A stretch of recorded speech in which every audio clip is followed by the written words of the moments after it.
Modern science कहता है कि रोज़ाना एक इंसान को एवरेज 7 से 8 घंटा सोना चाहिए, लेकिन कई ऐसे इंटेलिजेंस लोग हैं जो सिर्फ और सिर्फ 3 से 4 घंटे ही सोते थे, जैसे निकोला टेस्ला। और एक तरफ हम हैं जो कि 7-8 घंटे सोते हैं लेकिन फिर भी गधे की गधे रहते हैं। इस नाइंसाफ़ी की वजह है डीप स्लीप, गहरी नींद का।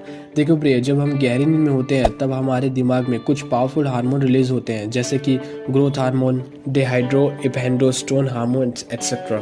डियर, आपको ये जानना बहुत ज़रूरी है कि एक साइंटिफिक स्टडी के मुताबिक एक सामान्य इंसान के दिमाग में रोजाना एवरेज 60 से 80 हज़ार विचार आते हैं।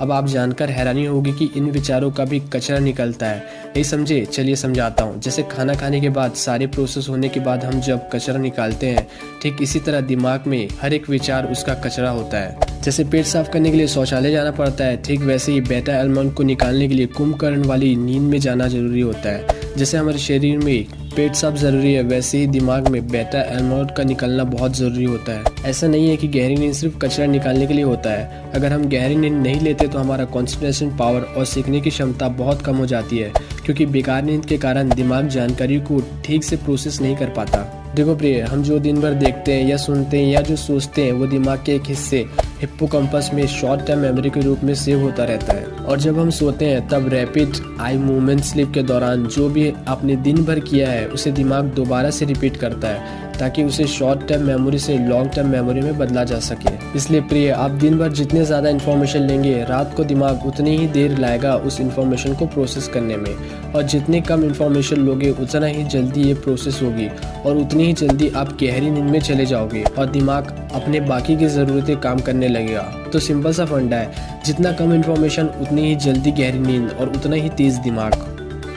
अगर आप रात को सोने से पहले अपने जीएफ या बीएफ से जितना बाबू शुना करोगे, उतना ही आपका दिमाग ये फालतू इन्फॉर्मेशन को प्रोसेस करने में अपना टाइम और एनर्जी बर्बाद करता रहेगा।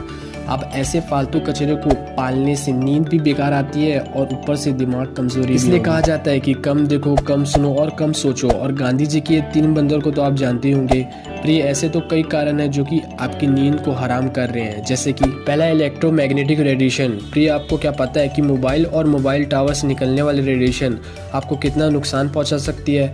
हर मोबाइल के यूज़र मैनुअल में साफ साफ लिखा होता है कि मोबाइल को अपने शरीर से दूर रखें और आपको अपने मोबाइल को इस रेडिएशन से बचने के लिए कितना दूर रखना चाहिए वो डिस्टेंस भी लिखा हुआ होता है। लेकिन मोबाइल कंपनी ये सब भूल के नहीं बताता, क्योंकि 2011 के वर्ल्ड हेल्थ ऑर्गेनाइजेशन ने एक रिपोर्ट पब्लिश किया था जिसमें बताया गया था कि मोबाइल या मोबाइल टावर से निकले हुए रेडिएशन दिमाग में ग्लूमो कैंसर हो सकता है। इसलिए जब बाबू सोना मोना करने के मन करे तो हैंड्स फ्री का इस्तेमाल करें, क्योंकि लाउड स्पीकर का इस्तेमाल तो आप करेंगे ही नहीं। स्टूडेंट पर हुई एक स्टडी के मुताबिक जिस स्टूडेंट के आसपास रात को मोबाइल या वाईफाई राउटर था, वो स्टूडेंट अगले दिन एग्जाम में ठीक से कॉन्सेंट्रेट नहीं कर सके।